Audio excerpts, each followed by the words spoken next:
What's up, people? Today I'm at Les Invalides, the tomb of Napoleon Bonaparte, also a modern day museum for French military history. I think in the background, I don't know if you can see it, but the Eiffel Tower's right over there. I'm going to give you a little history of this place and a little history of Napoleon Bonaparte, the guy who's buried here, among others. This place is kind of cool because it represents an intersection between Napoleon Bonaparte and Louis XIV. Right behind me, the building where Napoleon Bonaparte is buried, this used to be the royal chapel where Louis XIV would come and celebrate Mass. Also, Les Invalides, which does translate to the invalids or the disabled, was built by Louis XIV in order to provide support and services for wounded and disabled veterans of these French wars. So like I said, nowadays it's a military museum and also the tomb of Napoleon Bonaparte. And so I'll give you a little history of who Napoleon Bonaparte was and why he's kind of important. Napoleon Bonaparte is probably one of the most controversial figures in Western history. Originally, he started out as a French military officer. Originally, he is from the island of Corsica, so he had like an Italian accent. He was famously kind of made fun of, put down when he was in officer training school. But during the French Revolution, when France was at war with the rest of Europe, he really rose in the ranks of the French military. And, after a couple of years of fighting, after a couple of years of rising in those ranks, becoming a general eventually, he realized he had the full support of the French military. And so he famously staged a coup d'etat in the late 1700s, early 1800s, where he basically says, because I have full support of the military, I can become emperor, essentially. And he does famously crown himself emperor. And it's under his rule where France conquers pretty much all of Europe under France. One of his biggest lasting legacies is the Napoleonic Code. He updated the law codes of France, and also he put those law codes in place in a lot of these countries that he conquered, and still to this day is, at least in France, and I think some of these other countries that he conquered, still kind of like the basis for a lot of the law codes that are still in existence. So under Napoleon's rule of France is when France conquers pretty much all of Europe, except for Britain. And he tries to starve out Britain. He says to all of the countries that he conquers or are subservient to them that we're not trading with England, with Britain. We got to starve them out. And this is called the continental system. But eventually, Russia publicly defies that and goes against Napoleon and starts to trade with Russia. So Napoleon has to make an example out of Russia. And this is when he famously, at least tries to invade Russia. And it's a complete failure. He leaves France, or at least Western Europe, with one of the largest armies the world's ever seen, about 700,000 people, and they march into Russia. And these Russian soldiers are pulling back, even in a lot of cases burning their own cities, their own crops, their own farms, to deny the enemy, to deny the invading French military. And finally, they make it to Russia, the French do, and only to find that the Russians had burned down their own capital. And it's around this time that like the famous or the infamous Russian winter starts to hit.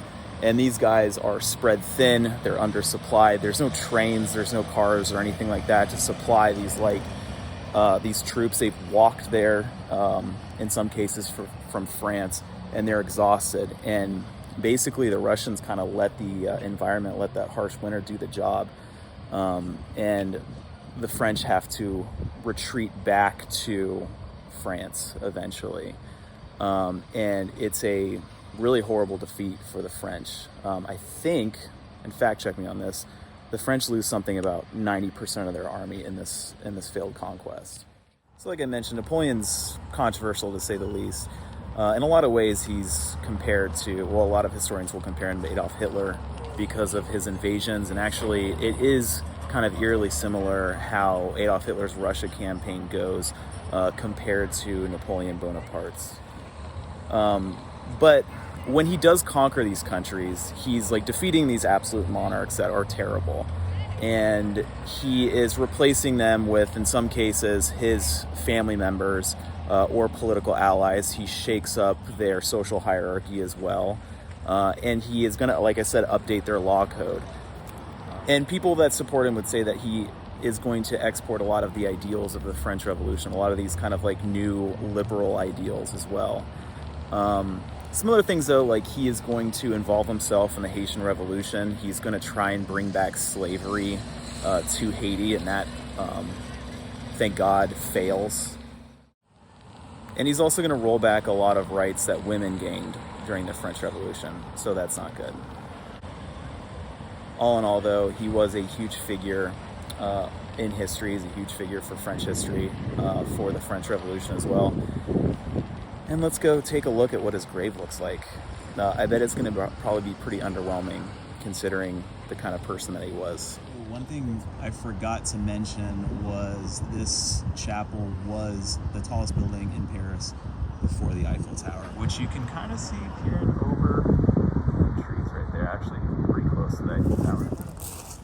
This chapel also was kind of villainized during the French Revolution because this was the royal chapel.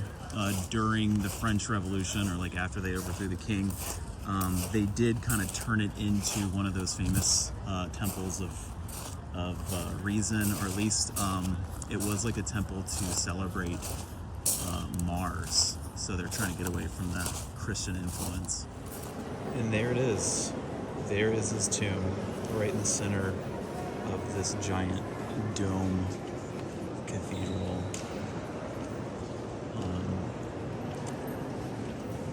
This hall is massive. Like I said, this was the tallest building before the Eiffel Tower was constructed.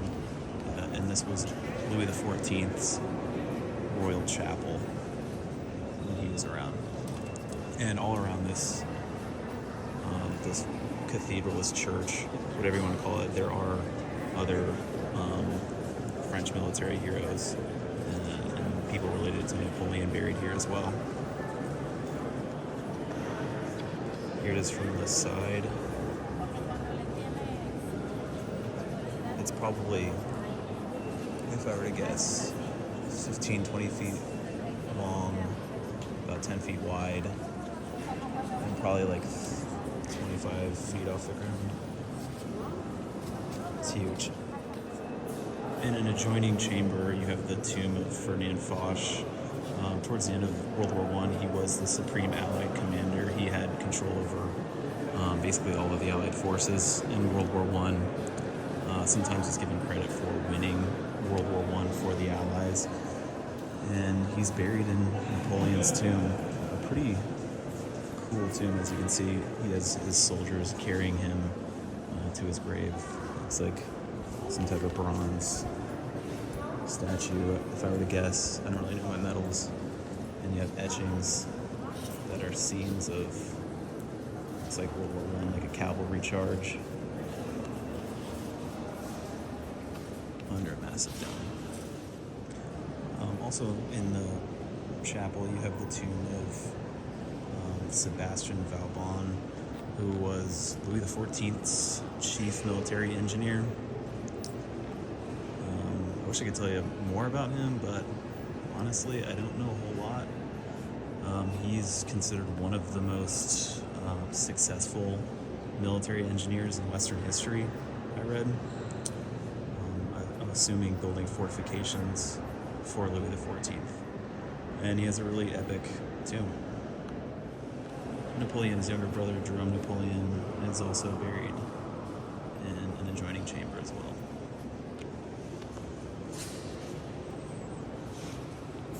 A close shot of the altar that overlooks Napoleon's tomb. Pretty magnificent. Another view of the tomb.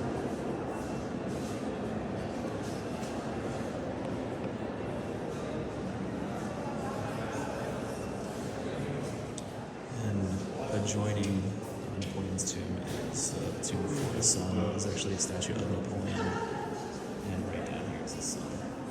Along the wall of the tomb are these marble engravings of some of Napoleon's, I guess, greatest hits through history, some of his achievements. It's kind of like a history of his reign, of his rule. And you got him in the the center of all of these, almost like depicted like some kind of god. So that does it for Napoleon's tomb. If you find yourself in Paris, it's definitely worth the visit, especially because one ticket gets you into the tomb, but it also gets you a ticket for Les Invalides, the Museum of Military History, and also the former hospital. And I guess they call it a hotel, but it's like kind of, I think they let these injured soldiers or former soldiers stay there.